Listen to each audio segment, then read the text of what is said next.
श्री गुरुवे नमः। ओम शांति शांति शांति। प्रणाम भगवान। भगवान अभी हमारा सत्संग पक्षपात रहित अनुभव प्रकाश श्री स्वामी विशुद्धानंद जी प्रसिद्ध काली कमली वाले बाबा जी द्वारा विरचित और सर्ग नंबर 4 से व्याख्या चली है भगवान, जिसमें आज का शीर्षक है जल कुंकुट। सत्संग प्रारंभ करते हैं भगवान। बृहस्पति ने कहा, हे कच्छ, पुनः जल कुंकुट आया और कहा, जब ईश्वर सर्व जगत को अपने में लीन करता है तब पवन रूप अज्ञान कहाँ है। कोकिला ने कहा, ईश्वरता, जगत की लीनता आदि व्यवहार पवन रूप अज्ञान कर ही होता है। आत्मा अवाच्य पद है। हे सभा, जितना तुम कथन चिंतन करोगे सो पवन रूप माया मात्र है। माया अंगीकार करे बिना अवाच्य पद का कभी कथन चिंतन नहीं होगा। सब त्रसनी हुए। गरुड़ ने कहा, ब्रह्म से माया कहाँ है। कोकिला ने कहा, माया बिना अवाच्य पद का ब्रह्मा नाम किसने रखा है। गरुड़ ने कहा, हे भुसुंड, तुमने हजारों वर्षों से भक्ति तप किया है, कोकिला को उत्तर दो। भुसुंड ने कहा, ऐ संतों की सभा में आया हूँ, बुद्धि नहीं रही। बुद्धि बिना कहा जाता नहीं, इससे क्या कहूँ। मैत्रेय ने कहा, हे गुरु, भुसुंड ने असंत सभा क्यों कही। हे मैत्रेय, संत नाम श्रेष्ठ का है, जहाँ श्रेष्ठा है वहाँ अश्रेष्ठा भी है।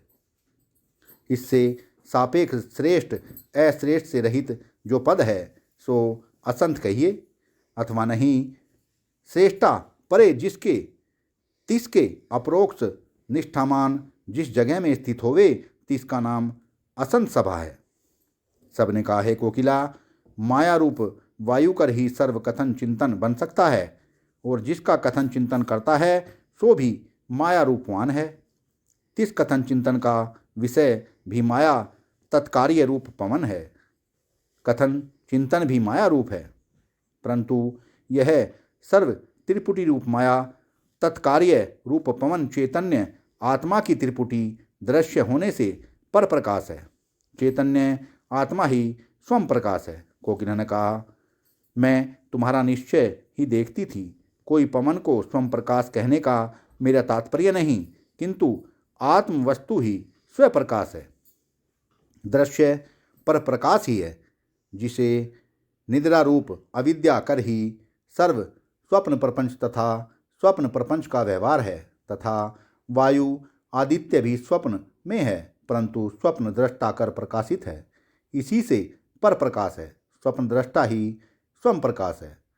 तिस समय ब्रह्मा अपने मरीच आदि पुत्रों सहित आकाश मार्ग में किसी कार्य के वास्ते चले जाते थे। पक्षियों का अपनी बोली में आत्मनिरूपण सुनने लगे। हंस ने कहा, ब्रह्मा से लेकर चींटी पर्यंत सब प्रकाश मुझ चैतन्य का है। गरुड़ ने कहा, मुझ अवाच्य आत्मा में प्रकाश्य प्रकाशक भाव दोनों नहीं, ब्रह्मा आदि सर्वदृश्य का उपास्य मैं ही हूँ। कुलंग ने कहा, उपास्य उपासक भाव द्वैत में होता है, मैं अद्वैत हूँ। ब्रह्मा सुनकर हंसा और मरीच्य आदिकों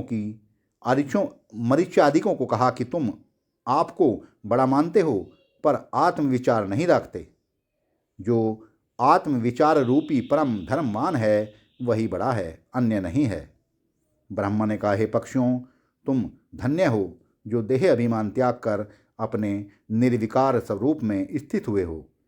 सबों ने कहा, हे ब्रह्मा, तुम्हारे विषय समता न देखी, क्योंकि सबको तुमने ही उत्पन्न किया है। भला बुरा क्यों कहते हो। सर्वरूप आत्मा ही जब संसार रूप मढ़ी में स्थित है तो भला बुरा कौन है। ब्रह्मा ने कहा, जब सर्वात्मा है तो भला बुरा भी आत्मा है। हे कुलंग, जैसे पिता पुत्रों को उत्पन्न करता है और वही गुणों के अनुसार भला बुरा भी कहता है। सत्संग को विराम देते हैं भगवान। प्रणाम भगवान।